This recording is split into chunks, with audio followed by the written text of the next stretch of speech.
Repetition, duality, confusion, these are some of the terms that come naturally to our mind the moment we start talking about retrograde planets. Namaste everyone, this is Archit. Welcome back to Grihalok. Today, we will be demystifying, we will be deep diving into another very interesting concept of astrology, rather one of the most misunderstood concept of astrology, that is retrogression of planets. वक्री ग्रह, ये क्या होते हैं? क्यों इनके पीछे इतना हो हल्ला होता है, इतनी मिसअंडरस्टैंडिंग है? Why there is so much of confusion with respect to the interpretation of the results of a retrograde planet? Let us figure out, let us deep dive.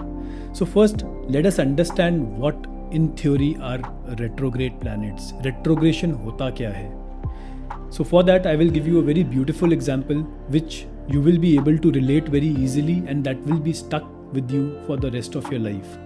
That is, say suppose you are traveling in a car. Doesn't matter if you are driving or sitting in the backseat, you are just in a car. And you want to overtake, your car wants to overtake the truck which is moving ahead of you.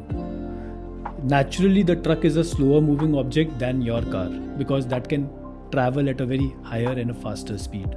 So you want to overtake that truck ahead of you. And in that moment, in that entire process of overtaking, for a moment, the truck would appear to be moving backwards. As you move forward, get past that truck by increasing your speed. That is exactly the retrograde motion we are discussing about in the case of planets as well. Whenever Earth in its orbit tries to cross or crosses over a slower moving planet, which could be Mercury, Venus, Mars, Jupiter or Saturn, the planet appears to be moving backwards for a particular moment, and that is exactly termed as retrogression. So in reality, no planet moves backwards ever. It is just because of the Earth's motion, the planet appears to be moving backwards, and that is what exactly we are discussing here. Now, why the result of a retrograde planet is very prominent, it is felt heavily in a person's life. That is because of the simple scientific logic that while the Earth is transiting or moving ahead of that planet is the closest to the Earth's orbit. And that is the reason why you end up having the maximum impact of a retrograde planet in your chart. I hope this concept is absolutely crystal clear. Now, coming to another thing that a lot of people associate a retrograde planet with, that is duality, repetition, confusion. So why does a retrograde planet represents all these things? Yes, you need to revisit a lot of your work whenever a planet is retrograde in a particular house. So the Karakatwas of that house, you need to revisit again and again. You need to redo those work again and again in order for you to perfect it, in order for you to come out with that final masterpiece that the universe wants. So in that process of repetition, duality, confusion, or revisiting your work again and again, a lot of people tend to give up. But there are a set of people who keep on doing that thing and they emerge as the final winner. And that is when destiny rewards itself. You would see retrograde planets, and not just one, more than one retrograde planets in a lot of celebrity charts, in a lot of successful businessmen's chart. A lot of successful people, no matter any walk of life, any profession, you would see people with retrograde planets, and these are the people who have risen to the top ranks with a lot of effort, with a lot of consistent hard work, with a lot of repetition of things, redoing things again and again till the time they become perfect. And that is exactly the message of retrograde planets. For example, in case of a retrograde Jupiter, so these people, they often tend to question the normal norms of the society. They would cultivate their own path. They would want to develop their own philosophy after testing, after witnessing everything firsthand. That is their core belief system.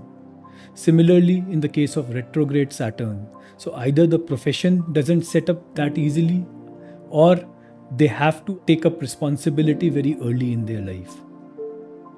There is a heavy karmic baggage with relation to Saturn in whatever house that Saturn is sitting.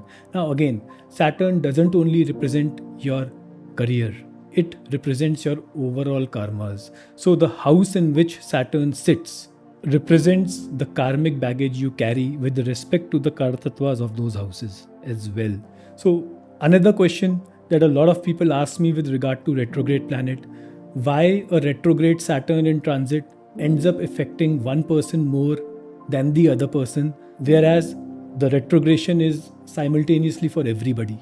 So, a very logical and a very scientific answer to this is everybody has a different lagna and everybody has a different set of planets they are born with. People who are having a retrograde planet at birth, and when that same planet goes retro in transit, they would end up facing the maximum result, whether good or bad, during that transit. This is the first thing. Second thing, people who are dominant of that ascendant, say suppose Saturn is retrograde in transit and you are a Capricorn ascendant or an Aquarius ascendant. So naturally you will have the maximum effect of Saturn retrograde in your chart, and whenever Saturn goes retrograde in transit.